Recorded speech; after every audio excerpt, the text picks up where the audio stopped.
Saya baru sahaja menerima laporan dari Ketua Pengarah Sumut Nusantara Command Center SNCC, Datuk Sani Arabi, yang telah mengesahkan pada jam 8.45 pagi tadi waktu Malaysia berlaku cubaan.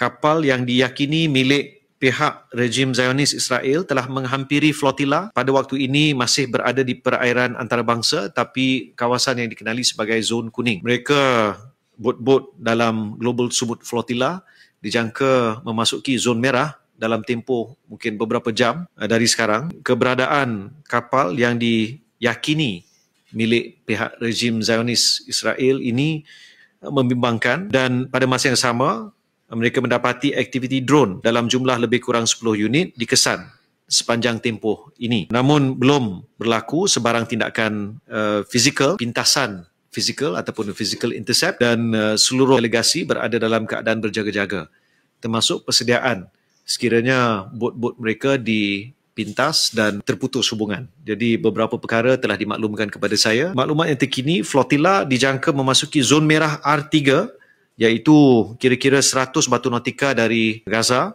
pada jam 9 malam ini.